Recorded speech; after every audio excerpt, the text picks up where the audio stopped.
காசி மாநகரத்தை பிரம்மதத்தன் அப்படிங்கிற ராஜா ஆட்சி பண்ணிட்டு வந்தார். அவர் ஒவ்வொரு வருஷமும் ஒரு திருவிழா நடத்துறது வழக்கம். எல்லா தேசத்திலிருந்தும் எல்லா வகையான ஜனங்களும் அதில் வந்து கலந்துக்குவாங்க. ஒரு சமயம் அது மாதிரி விழா நடந்துக்கிட்டு இருந்தது. வைகுண்டத்திலேருந்து தேவலோகத்திலேருந்து நிறைய தேவகுமாரர்கள்லாம் காசி நகருக்கு அப்போது வந்திருந்தாங்க. அதில் முக்கியமாக ஒரு 4 தேவகுமாரர்கள், அந்த 4 பேரையும் சுற்றி ஏகப்பட்ட கூட்டம். அப்படி என்ன விசேஷம் அவங்கக்கிட்ட அப்படின்னா, மற்றவங்கள விட அவங்க முகம் அழகாக இருந்ததா அப்படி பார்த்தா அப்படியும் இல்லை. அவங்க அணிஞ்சிருந்த மலர் மாலைகள் தான் அதுக்கு காரணமாக. அந்த மலர்கள்லேருந்து அப்படி ஒரு அபூர்வமான நறுமணம். இதுக்கு முன்னாடி இப்படி ஒரு நறுமணத்தை அந்த ஊர் ஜனங்க அனுபவிச்சதே இல்லை. அதுதான் அந்த 4 பேரையும் சுற்றி கூட்டம்.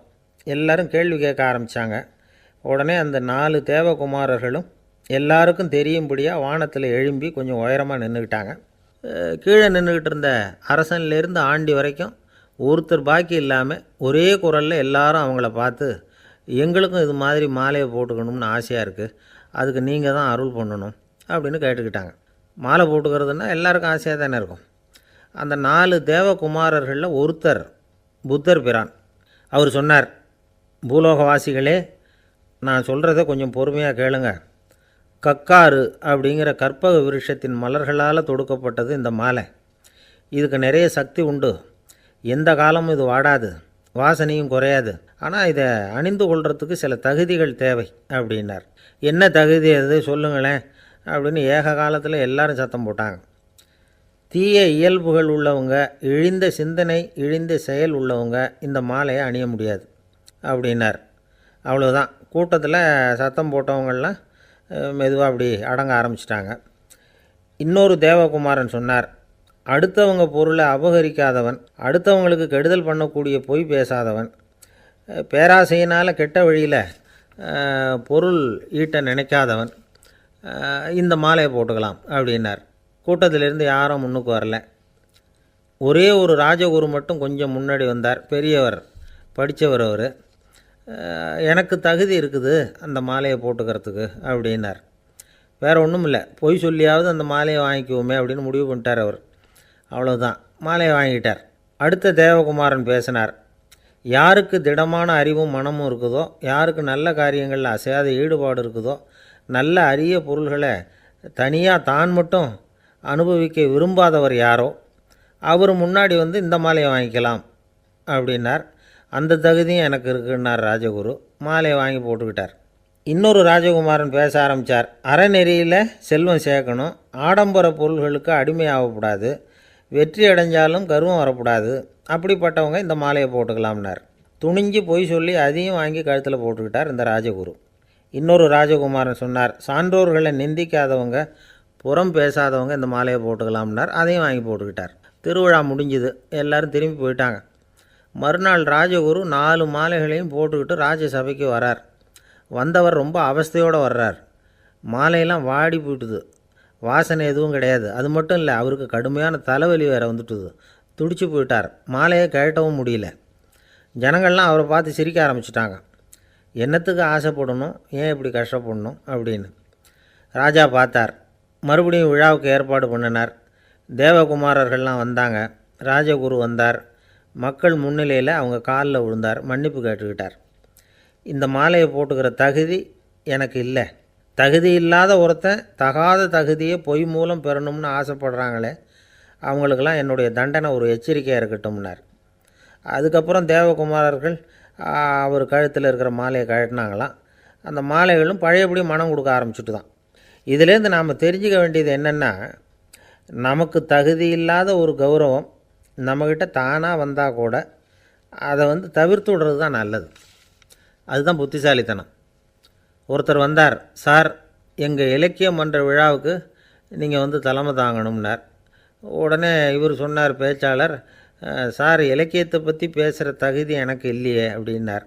உடனே அவர் கூப்பிட வந்தவர் சொன்னார், அந்த தகுதி உங்களுக்கு இல்லைங்கிறது எங்களுக்கும் தெரியும் சார், அதனால தான் உங்களை தலைமை தாங்க கூப்பிட்றேன் அப்படின்னார். அது சரி, தலைமைன்னா அதுக்கு இவர் என்ன தான் அர்த்தம் பண்ணுறாருன்னு தெரியல. ஒரே ஒரு ஊரில் ஒரு ராஜா இருந்தார். அவர் பேரில் மக்களுக்கு ரொம்ப மரியாதை. அவ்வளவு நல்லா ஆட்சி புரிஞ்சிக்கிட்டு வந்தார். அவருக்கு வயசாகிட்டுது. அதனால் ஒரு நாள் அமைச்சரை கூப்பிட்டார். இதை பாருங்கள், எனக்கு வயசாகிட்டுது, அதனால் இந்த அரச பொறுப்பையெல்லாம் நீங்கள் ஏற்றுக்குங்க அப்படின்னார். அதுக்கப்புறம் ராணியை கூப்பிட்டார். வா, நாம் இனிமேல் இங்கே இருக்க வேணாம், காட்டுக்கு போய் தவம் பண்ணலாம் அப்படின்னு கூப்பிட்டார். இந்த செய்தி மக்களுக்கு அறிவிக்கப்பட்டது. மக்கள் உடனே கூட்டம் கூட்டமாக அரண்மனைக்கு வர ஆரம்பிச்சிட்டாங்க. மன்னரை போய் பார்க்குறாங்க. அரசே, தாங்கள் எங்களுக்கு தந்தை மாதிரி. நீங்கள் காட்டுக்கு போயிட்டால் நாங்கள்லாம் இங்கே எப்படி இருக்க முடியும்? எங்களுக்கெல்லாம் எந்த துன்பமும் இல்லாமல் பார்த்துக்கிட்டு வர்றீங்க. இது மாதிரியான ஒரு அரசாட்சி இல்லைன்னா மக்கள் வாழ்ந்து என்ன பயன் அப்படின்னாங்க. இருந்தாலும் என்ன பண்ணுறது, வயசாயிட்ட காரணத்தினால இந்த முடிவுக்கு வர வேண்டியிருக்குது அப்படின்னாராம் ராஜா. அப்படின்னா நீங்கள் காட்டுக்கு போக வேணாம், நாங்கள் போகிறோம். நாங்கள் அங்கே போய் தவம் பண்ணுறோம், வழிபாடு பண்ணுறோம். கடவுள் வருவார், அவர்கிட்ட வரம் வாங்கிட்டு வந்துடுறோம் அப்படின்னாங்களாம். அப்படி சொல்லிவிட்டு உடனே எல்லோரும் காட்டுக்கு போனாங்க. நாட்டு மக்கள் எல்லாரும் ஒட்டு மொத்தமாக காட்டில் உட்காந்துக்கிட்டு தவம் பண்ணுறதை பார்த்தார் கடவுள். உடனே புறப்பட்டு வந்தார். எல்லோரும் இப்படி உட்காந்துருக்குறீங்களே, என்ன வேணும் உங்களுக்கு அப்படின்னு கேட்டார். உடனே மக்கள் எல்லாரும் ஒரு குரலில் சொன்னாங்க, சுவாமி, எங்கள் மன்னன் ரொம்ப நாளைக்கு நல்லபடியாக இருக்கணும். அவர் மகிழ்ச்சியாகவும் உடல் நலத்தோடும் இருந்தால் தான் நாங்கள் அமைதியாக வாழ முடியும் அப்படின்னாங்க. சரி, அதுக்கு என்ன செய்யணும் அப்படின்னார் ஆண்டவன். எங்கள் மன்னருக்கு இன்னும் ஒரு 100 வருஷம் ஆயுளை கொடுங்க அப்படின்னாங்க. அவ்வளவுதானே, சரி அப்படியே ஆகட்டும் அப்படின்னு சொல்லிவிட்டு ஆண்டவன் போயிட்டார். மக்கள் மகிழ்ச்சியோடு திரும்பி வந்தாங்க. மன்னா, கடவுள் வரம் கொடுத்துட்டார், நீங்கள் 100 வருஷம் வாழ போகிறீங்க அப்படின்னாங்க. இதை கேட்டதும் ராணி ராஜாவை வணங்கி, நான் தவம் செய்ய போகிறேன் அப்படின்னு புறப்பட்டாங்க. உடனே மக்கள் என்ன நினச்சாங்க தெரியுமா? ஐயோ, நாம் ராஜாவுக்கு மட்டும்தானே நீண்ட ஆயுள் வேணும்னு வரம் வாங்கினோம், ராணிக்கு வாங்கலையே, அதுதான் கோபத்தில் புறப்பட்டாங்க போல இருக்குது அப்படின்னு நினச்சி வருத்தப்பட்டாங்க. ஆனால் ராணி நினச்சது அது இல்லை. ராணி போய் தவம் பண்ணாங்க, கடவுள் காட்சி கொடுத்தார். இவங்க கேட்குறாங்க, சுவாமி, ராஜாவுக்கு மட்டும் 100 வருஷம் ஆயுள்னு வரம் கொடுத்துட்டீங்க, அப்படின்னா குடிமக்களும் 100 வருஷம் இருக்கணும். இப்படிப்பட்ட குடிமக்கள் இல்லைன்னா அப்படிப்பட்ட அரசன் இருந்து என்ன பிரயோஜனம் அப்படின்னாங்களாம். ஆண்டவன் பார்த்தார், சரி அவங்களும் 100 வருஷம் வாழ்வாங்க, அது மட்டும் இல்லை, நீயும் 100 ஆண்டு காலம் வாழ வரமளிக்கிறேன் அப்படின்னு சொல்லிவிட்டு மறைஞ்சிட்டார். இதில் ஆண்டவன் வர்றதும் மறையிறதும் முக்கியம் இல்லை. இதில் கவனிக்க வேண்டியது ஆள்கிறவனின் விசால மனம், குடிமக்களின் விசால மனம், ஆள்கிறவன் மனைவியினுடைய விசால மனம். இப்படி ஒரு நாடு இருந்துட்டுதுன்னா எப்படி இருக்கும் வாழ்க்கை நினச்சி பாருங்கள். அதனால தான் பெரியவங்கள்லாம் சொல்கிறாங்க, இதய வாசல் திறந்தே இருக்கணும், இதயத்தின் கதவுகளை மூடாதீங்க அப்படின்னு சொல்லுவாங்க. என்கிட்ட ஒருத்தர் சொன்னார், என்னுடைய இதய வாசல் எப்பவும் திறந்தே தான் இருக்குதுன்னார். எதனால் அப்படி சொல்கிறீங்க அப்படின்னு கேட்டோம். டாக்டரே சொல்லிவிட்டார், என்னுடைய இதயத்தில் ஒரு ஓட்டை இருக்குது அப்படின்னு, வால்வு சரியில்லையா அப்படிங்கிறார். எது ரொம்பவும் கஷ்டமான காரியம் அப்படின்னு கேட்டார் ஒருத்தர். ஒருத்தருக்கு ஒருத்தர் சண்டை போடாமல் இருக்கிறது தான் ரொம்ப கஷ்டமான காரியம் அப்படின்னு தோணுது. ஒரு நாட்டுக்கும் இன்னொரு நாட்டுக்கும் சண்டை, நாட்டுக்குள்ளேயே ஒரு குரூப்புக்கும் இன்னொரு குரூப்புக்கும் சண்டை. ஏன் சண்டை போட்டுக்கிறீங்கன்னு கேட்டு பாருங்கள். நாங்கள் சமாதானத்துக்காக தான் சண்டை போட்டுக்கிறோம் அப்படிம்பாங்க. வாழறதுக்காக பிறந்த மனுஷன் லட்சியத்துக்காக உயிரை விட தயார் அப்படின்னு சொல்லிகிட்டு இருப்பான். அப்படி உயிரை விடுறவங்கள நாமளும் பாராட்டுவோம். ஆனால் ஒன்றுமில்லாத விஷயங்களுக்கெல்லாம் சண்டை போடுறவங்களெல்லாம், அப்படிப்பட்டவங்களையும் சரி உயிரை விடுறவங்களையும் சரி என்னென்னு சொல்கிறது, யுத்தங்களாலேயும் சண்டைகளாலேயும் நாம் அடையிறது என்னங்கிறது ஒரு பக்கம் இருக்கட்டும், இழக்கிறது என்ன தெரியுமா? ஏராளமான உயிர்கள். ரத்தம் சிந்துறதுக்கு நான் தயார் அப்படின்னு மார்தட்டி சொல்லலாம். ஆனால் ரத்தம் சிந்தினா உயிர் காத்துக்கிட்டு இருக்க தயார் இல்லை. அதாவது உயிர் நமக்காக காத்துக்கிட்டு இருக்க தயார் இல்லை. இழக்கிற ரத்தத்தை ஈடுகட்டினா தான் உயிரை காப்பாற்ற முடியும். அதனால் இது சம்மந்தமாக ஆராய்ச்சி செய்கிற கட்டாயம் ஏற்பட்டு போச்சு. அதோட விளைவாக புதுசாக ஒன்றை கண்டுபிடிச்சிருக்கிறாங்க. அதுதான் செயற்கை ரத்த பொடி. இப்போ இந்த திடீர் சாம்பார் பொடி, திடீர் ரசப்பொடி, திடீர் காப்பி பொடி இப்படிலாம் சொல்கிறோம்ல, அது மாதிரி இது திடீர் ரத்த பொடி. இஸ்ரேல் ஒரு சின்ன நாடு, மக்கள் தொகை குறைச்சல், அதோட போர்கள் வேறு. அதனால் காயம்பட்டவங்களை காப்பாற்றியே தீர வேண்டிய கட்டாயம். காப்பாற்றணும்னா ரத்த இழப்பை தடுக்கணும். அப்படின்னா உடனடியாக புது ரத்தம் செலுத்தி ஆகணும். திடீர்னு ரத்தம் வேணும்னா எங்கே போகிறது? அதுவும் கிடைக்கிற ரத்தம் சேர்கிற குரூப்பாக இருக்கணும். ஒரு வேடிக்கை பார்த்தீங்களா, நான் வேறு குரூப்பு நீ வேறு குரூப்புன்னு இவன் சண்டை போடுறான். இதில் அடிபட்டவனுக்கு ரத்தம் கொடுக்க போனால் அதுலேயும் அது வேறு வேறு குரூப்பாக இருக்குது. அது ரத்தமும் வேறு வேறு குரூப்புன்னு சொல்லிகிட்டு இருக்குது. எந்த குரூப்பு ரத்தம் வேணும், அது உடனடியாக கிடைக்கலன்னா என்ன பண்ணுறது? இப்படிப்பட்ட கஷ்டம்லாம் நமக்கு வந்துடுது. இதுக்காக தான் விஞ்ஞானிகள் இந்த ரத்த பொடியை கண்டுபிடிச்சிருக்கிறாங்க. அதாவது ஒரு ஆள் அடிபட்டு போட்டான்னு வச்சுங்களேன், அவனுக்கு ரத்தம் கிடைக்கல, உடனே என்ன பண்ணலாம்? இந்த சுத்தப்படுத்தப்பட்ட தண்ணீரை கொஞ்சம் எடுத்துக்க வேண்டியது, அதில் இந்த ரத்த பொடியை கரைக்க வேண்டியது. இப்போ இந்த செயற்கை ரத்தம் வந்து தயாராகிட்டுது. இதை அந்த ஆள் உடம்புல ஏற்றி விட்டுற வேண்டியது.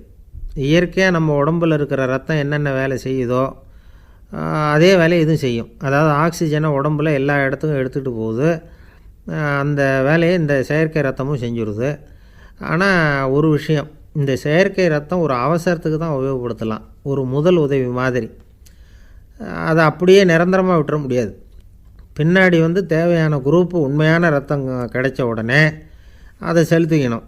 உண்மையான ரத்தத்தை 20லேருந்து 40 நாள் வரைக்கும் தான் பாதுகாக்க முடியும். அதுவும் குளிர்பதன பெட்டியில். அதுக்குள்ளே உபயோகப்படுத்தலைன்னா அது வீணாக போயிடும். இந்த ரத்த பொடி அப்படி இல்லை, எவ்வளோ நாள் வேணும்னாலும் அப்படியே வச்சுருக்கலாம், குளிர்பதன பெட்டியும் தேவையில்லை. ஆனால் ஒன்று, இது தண்ணியில் கலந்து செயற்கை ரத்தமாக ஆக்கிவிட்டா அதோட வலு 72 மணி நேரம் தான், அதாவது 3 நாள். அதுக்குள்ளே அந்த ஆசாமியை எங்கேயாவது ஆஸ்பத்திரிக்கு தூக்கிட்டு போய் உண்மையான ரத்தத்தை கொடுத்துடணும். சண்டையில் அடிபடுறவங்க, சாலை விபத்தில் அடிபடுறவங்க, இவங்களுக்கெல்லாம் அவசரத்துக்கு கை கொடுத்து உதவுறது இந்த செயற்கை ரத்த பொடி. அதுக்கப்புறம் நாம் கொடுக்குற ரத்தம் தான் அவங்கள காப்பாற்றணும். இன்றைக்கி வந்து ரத்தத்தை தானமாக கொடுக்க தயாராக இருக்கிற நல்ல உள்ளங்கள் ஏராளம். எவ்வளவு ஆக்சிடெண்ட்டு, ஆப்ரேஷன், இதில் சம்மந்தப்பட்டவங்களை வந்து காப்பாற்றுறது நாம் தானமாக கொடுக்குற ரத்தம் தானே. ஒரு ஆக்சிடெண்ட்டு, ஒரு ஸ்கூட்டர் ஒரு ஆள் மேலே மோதி விட்டுது, பார்த்து வரக்கூடாதா அப்படின்னா அந்த ஆள், நீ தான் பார்த்து நடக்கணும், ஏன்னா 20 வருஷமாக நான் அந்த ஸ்கூட்டரை ஓட்டிகிட்டு இருக்கிறேன் அப்படின்னானா இவன். இதுக்கு அவன் சொன்னானா, நீ தான் பார்த்து ஓட்டணும், ஏன்னா 40 வருஷமாக நான் இப்படி நடந்துக்கிட்டு இருக்கிறேன் அப்படின்னானா. அளவுக்கு மிஞ்சினால் அமிர்தமும் நஞ்சு அப்படின்னு சொல்லுவாங்க. அது உண்மைதான். ஒருத்தருக்கு அளவுக்கு மீறிய புகழ் வந்துட்டுதுன்னு வச்சுங்க, அது கூட ஆபத்தாக போயிடுறது உண்டு. பழங்காலத்துல எல்லாம் கிரேக்க தேசத்தில் ஒரு பழக்கம் உண்டாம். அதாவது யாராவது ஒருத்தரை நாடு கடத்தணும்னா அதுக்கு ஒரு வழி உண்டு. அதாவது ஒருத்தரை நாடு கடத்தணும்னு மக்கள் விரும்புகிறாங்கன்னு வச்சுங்களேன், அவர் பேரை ஒரு மண்பாண்ட ஓட்டுச்சில்லில் எழுதி அதை வந்து ஒரு குறிப்பிட்ட பொது இடத்துல போட்டுற வேண்டியது, அவ்வளவுதான். இது மாதிரி பல பேர் போட்டுக்கிட்டே இருப்பாங்க, எல்லாம் அப்படியே குவிஞ்சு போயிடும்.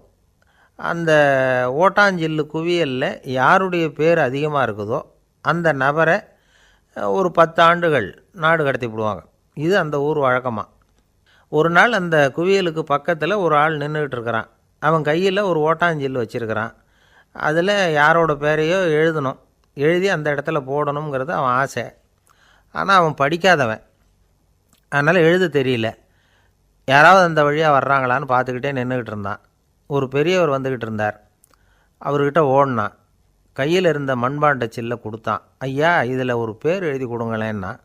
அந்த பெரியவர் அதை வாங்கி கையில் வச்சுக்கிட்டு, என்ன பேர் எழுதணும் சொல்லு அப்படின்னா. இவன் சொன்னான், அரிஸ்டைடிஸ் அப்படின்னு எழுதுங்க அப்படின்னா. இதை கேட்டதும் அந்த பெரியவருக்கு அதிர்ச்சி. ஏன்னா அவர் தான் அரிஸ்டைடிஸ், தத்துவ மேதை அரிஸ்டைடிஸ் அவர். இருந்தாலும் நான் தான் அதுங்கிறத காட்டிக்காமல் அந்த ஆளுக்கிட்ட கேட்டார். அது சரிப்பா, அரிஸ்டைடிஸுங்கிற பேரை எழுத சொல்கிற, அவர் உனக்கு என்ன கெடுதல் பண்ணார், அவர் பேரை இதில் எழுத சொல்கிறியே அப்படின்னு கேட்டிருக்கார். அதுக்கு இவன் சொன்னானா, அவர் எனக்கு எந்த கெடுதலும் பண்ணலை, அவரை நான் பார்த்தது கூட இல்லை அப்படின்ட்டுருக்கான். அப்புறம் எதுக்காக அவரை வந்து நாடு கடத்தணும்னு நீ ஆசைப்படுற அப்படின்னு கேட்டிருக்கார். இப்போ அந்த ஆள் சொல்கிறான், அரிஸ்டைடஸை பற்றி எல்லாரும் பேசுகிறாங்க, அவர் ரொம்ப நல்லவர், அவர் ஒரு பெரிய அறிவாளிங்கிறாங்க, அவர் ஒரு பெரிய வள்ளல், பேரறிஞர், இப்படி எல்லாரும் சொல்கிறத கேட்டு கேட்டு எனக்கு ரொம்ப அலுத்து போயிட்டுது, அதனால தான் வெறுப்பாயிட்டேன் அப்படின்னு நானும். இதிலேருந்து என்ன தெரியுது, நாம் நல்லவனாக இருக்கிறதுல ஒன்றும் இடைஞ்சல் இல்லை. ஆனால் நம்மளை நல்லவன் நல்லவன் எல்லாரும் சொல்ல ஆரம்பிச்சிட்டாங்கன்னு வச்சுக்கோங்க, அப்போ இடைஞ்சல் ஆரம்பம்னு அர்த்தம். எதுவுமே அளவுக்கு மிஞ்சி போகாமல் பார்த்துக்க வேண்டியது ரொம்ப அவசியம். அளவுக்கு அதிகமாக ஆசைப்படாதவங்களில் ஆப்ரஹாம் லிங்கனும் ஒருத்தரான். அவர் ஒரு தடவை தன்னுடைய நண்பர்கள்கிட்ட பேசிக்கிட்டு இருந்தாராம். ஒருத்தர் கேட்டிருக்கார், ஒரு மனுஷனுக்கு கால்கள் வந்து எவ்வளோ உயரம் இருக்கணும் அப்படின்னு கேட்டாராம். இதுக்கு ஆப்ரஹாம் லிங்கன் சொன்னாராம், அது என்ன இடுப்புலேருந்து தரையை தொடுற அளவுக்கு உயரம் இருந்தால் போதும் அப்படின்னாராம். ஒரு ஜென் துறவி, அவருக்கு ரொம்ப வயசாகிட்டுது, கடைசி காலம். நண்பர்களெல்லாம் கூப்பிட்டார். நண்பர்களே, நான் வித்தியாசமான முறையில் சாகணும்னு ஆசைப்பட்றேன், அதுக்கு ஏதாவது யோசனை சொல்லுங்களேன் அப்படின்னு கேட்டாராம். நண்பர்கள் சிரித்தாங்க. என்ன பேச்சு பேசுகிறீங்க, சாவறதுங்கிறது என்ன விளையாட்டு கத்தனமான காரியமா அப்படின்னு கேட்டிருக்காங்க. அந்த துறவி கொஞ்ச நேரம் யோசனை பண்ணார். அப்புறம் கேட்டாராம், இது வரைக்கும் யாராவது நடந்துக்கிட்டே இறந்துருக்குறாங்களா அப்படின்னாராம். எல்லாரும் இல்லைன்னாங்களாம்.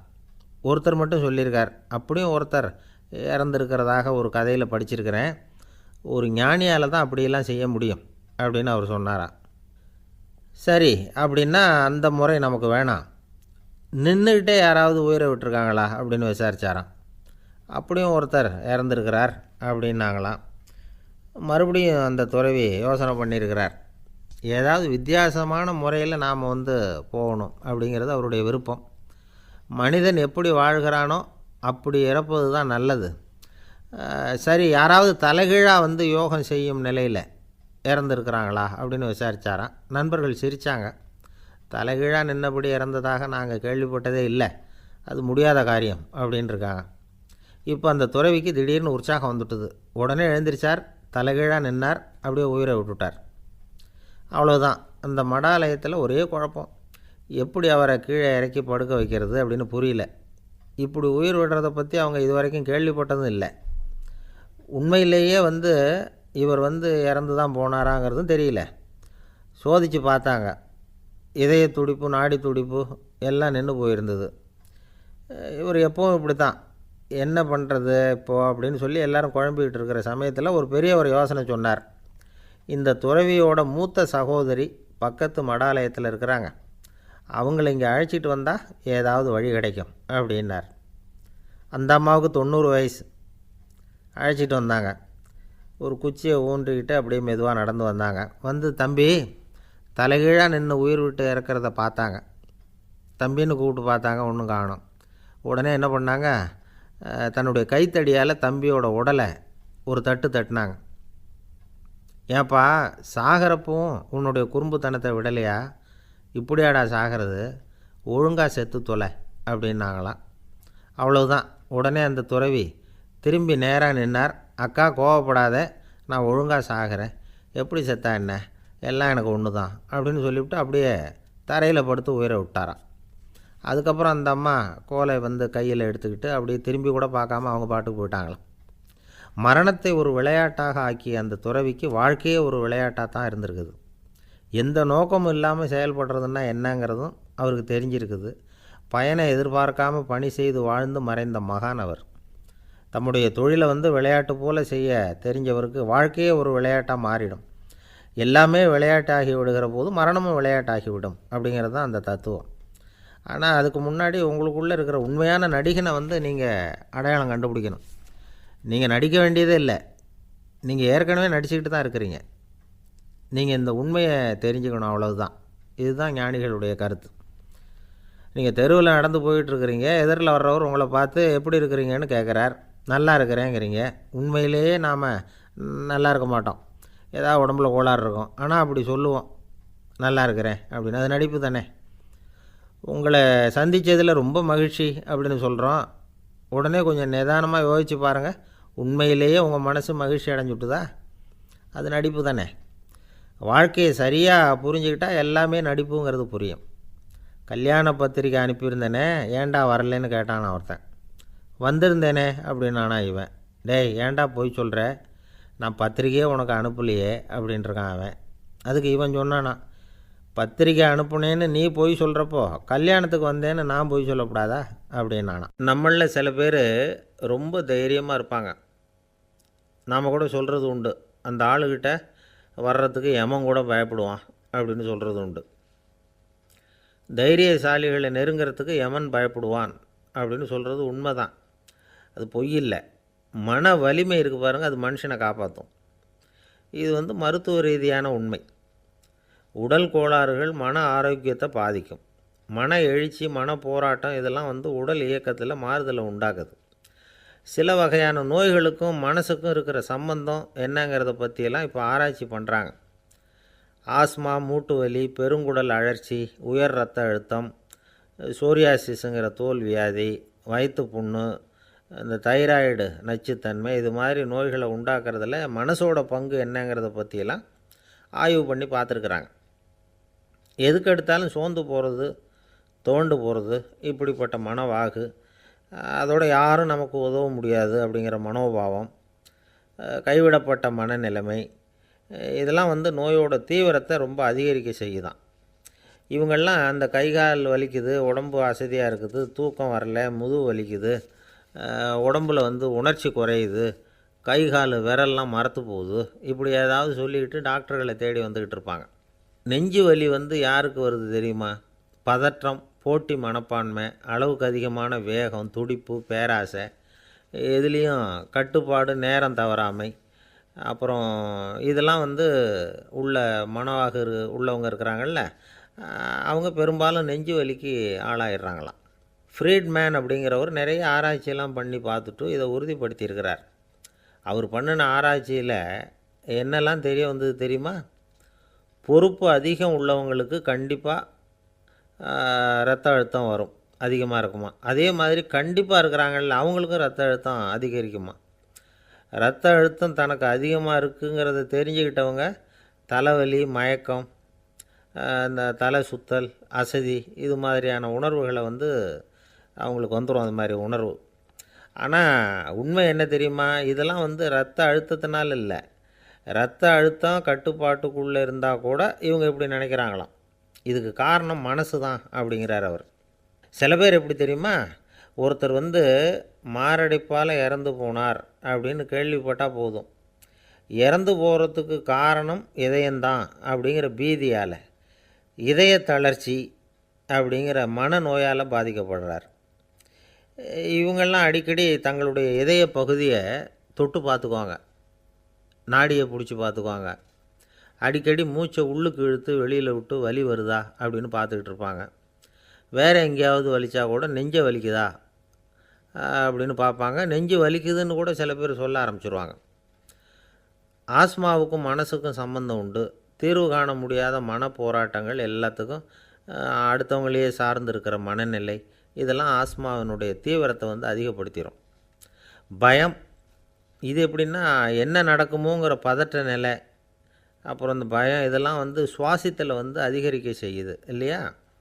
இதனால் இரத்தத்தின் காரத்தன்மை அதிகமாகி நோயின் தீவிரமும் அதிகமாகுது. மன போராட்டம், மனக்கவலை, மன இறுக்கம், இதெல்லாம் தோல் வியாதியை தூண்டி விடுதான். இது மாதிரி இன்னும் எவ்வளவோ இருக்குது. அதனால் இன்றைக்கி நமக்கு தேவை என்னென்னா மன வலிமை, மலர்ந்த முகம், இது ரெண்டும் இருந்துட்டுதுன்னா பலவிதமான நோய்கள் நம்மக்கிட்ட நெருங்கி வராது. டாக்டர் என்ன நெருங்காமல் இருக்கிறதுக்கு நான் ஒரு காரியம் பண்ணுறேன் அப்படின்னார் ஒருத்தர். அவர் என்ன அர்த்தத்தில் சொன்னார்னா, டாக்டர் அவரை நெருங்காமல் இருக்கிறதுக்கு அவர் ஒரு காரியம் பண்ணுறாராம். நண்பர்கிட்ட சொன்னார். நண்பர் கேட்டார், அது என்ன காரியம் பண்ணுற அப்படின்னு கேட்டார். தினம் ஒரு ஆப்பிள் பழம் சாப்பிட்றேன்னார் அவர். ஏன்னா ஆங்கிலத்தில் ஒரு பழமொழி சொல்லுவாங்கள்ல, an apple a day keeps doctor away அப்படிம்பாங்க. ஒரு ஆப்பிள் பழம் சாப்பிட்டா டாக்டர் விலகியே இருப்பார், டாக்டர்கிட்ட போக வேண்டிய அவசியம் இருக்காது அப்படிங்கிறதுக்காக அந்த பழமொழி சொல்கிறது. என்ன, நான் யாருமே நெருங்காமல் இருக்கிறதுக்கு நான் ஒரு காரியம் பண்ணுறேன்னார் இன்னொருத்தர். டாக்டர் நெருங்காமல் இருக்கிறதுக்கு ஆப்பிள் பழம் சாப்பிட்றேன்னார் அவர். என்னை யாருமே நெருங்காமல் இருக்கிறதுக்கு நான் ஒரு காரியம் பண்ணுறேன்னார் இன்னொருத்தர். அது என்னன்னு கேட்டோம். தினம் ஒரு பூண்டு சாப்பிட்றேன்னார். ஏ கார்லிக் எ டே கீப்ஸ் எவ்ரிபடி அவே அப்படின்னு அதுக்கு ஒரு புது விளக்கமும் கொடுத்தார். பொங்கல் திருநாள், பொங்கல் திருநாள்னால் இது ஏதோ அறுவடை திருநாள் அப்படின்னு சொல்லுவோம்.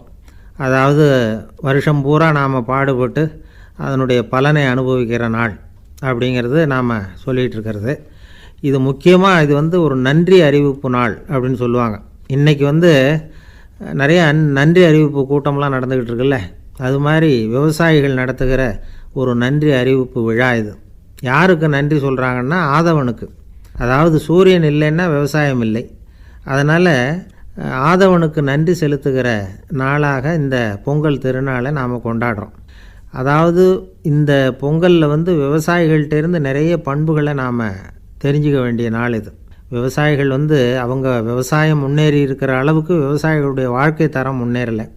அந்த அளவுக்கு அவர்கள் நாட்டுக்காக உழைச்சிக்கிட்டு இருக்கிறாங்க. அந்த காலத்திலே அதை பற்றி ஒரு கதை சொல்கிறது உண்டு. ஒரு வயசான ஆள் நிலத்தில் ஏறு உழுதுகிட்டு இருந்தாராம். கிழிஞ்சு போன ஒரு சின்ன துண்டை தான் இடுப்பில் கட்டியிருந்தாராம். தலையில் ஒரு கந்தலை சுற்றி இருந்தார். உடம்பு பூரா சேரு, ரொம்ப ஏழை. ஏறு ஓட்டிகிட்டு இருக்கிறவர் வேறு எப்படி இருப்பார்?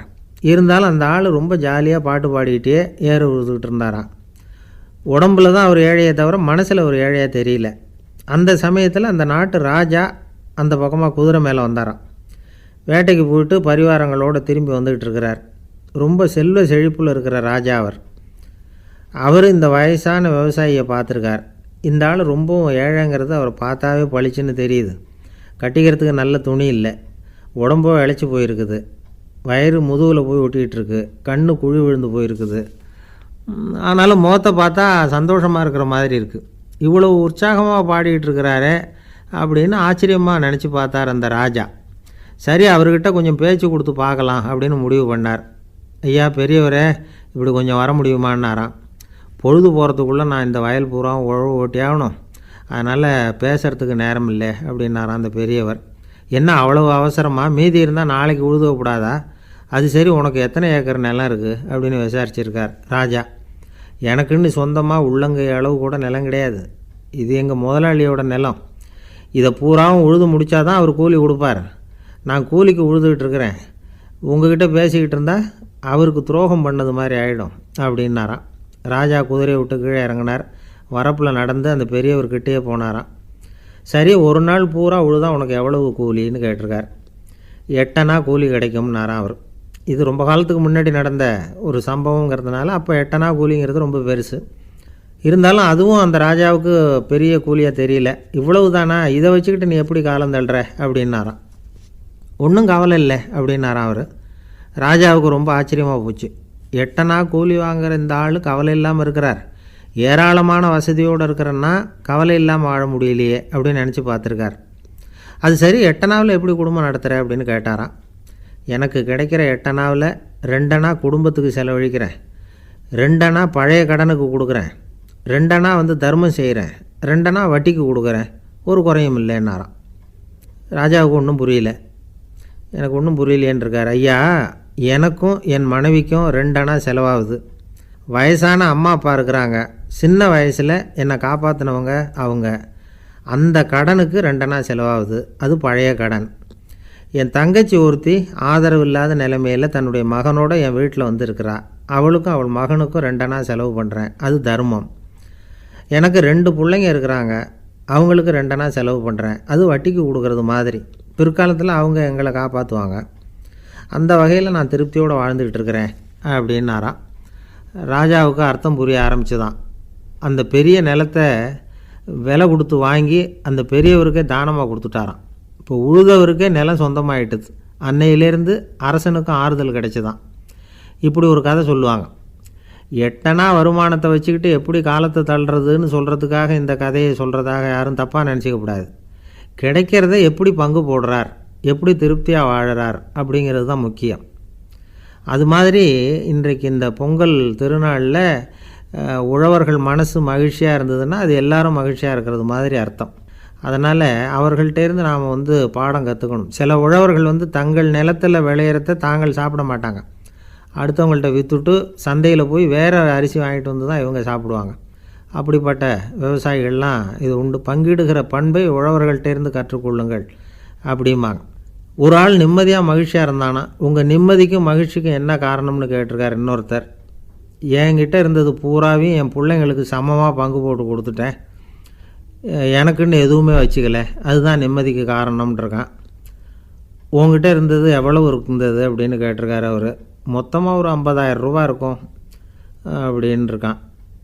அவ்வளவும் பணமாகவே இருந்ததா அப்படின்னு கேட்டிருக்காங்க இவங்க. இல்லைங்க, அவ்வளவும் கடன், அதை தான் பிரித்து கொடுத்துருக்கேன் பிள்ளைங்கக்கிட்ட அப்படின்னு நானும். அவன் ஒரு பெரிய பியானோ கலைஞர், வியன்னாவில் இருந்தார்.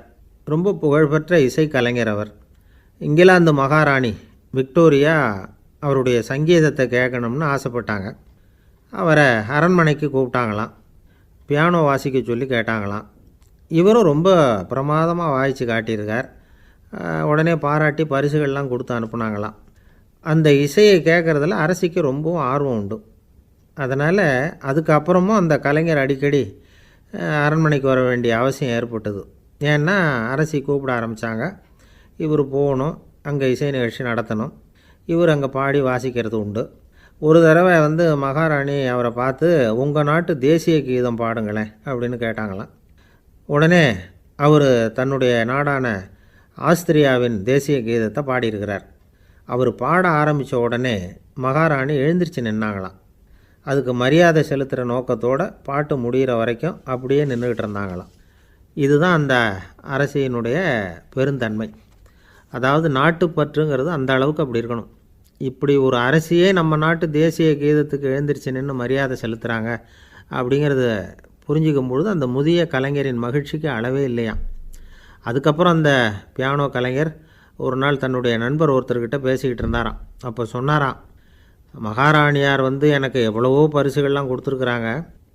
ஒரு தடவை எனக்கு வைரக்கல் பதித்த அணி ஒன்றை கூட பரிசாக கொடுத்தாங்க.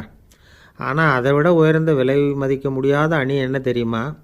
நான் என்னுடைய நாட்டு தேசிய கீதத்தை நான் பாடுறப்போ அவங்க எழுந்திரிச்சு நின்று மரியாதை செலுத்தினாங்களே, அதுதான் எனக்கு கிடைச்ச மிகப்பெரிய பரிசு அப்படின்னாராம். எனக்கு தெரிஞ்ச சங்கீத வித்வான் ஒருத்தர் இருக்கார். சமீபத்தில் ஒரு நாள் அவரை பார்த்தேன். எப்படி போயிட்டுருக்கு உங்கள் தொழில் அப்படின்னு கேட்டேன். ரொம்பவும் வித்தியாசமாக போயிட்டுருக்குங்க அப்படின்னார். என்ன சொல்கிறீங்க அப்படின்னேன். முன்னாடியெல்லாம் நான் பாடினா எதிரில் இருக்கிறவங்க தான் எழுந்திரிச்சு போயிட்டு இருந்தாங்க. இப்போ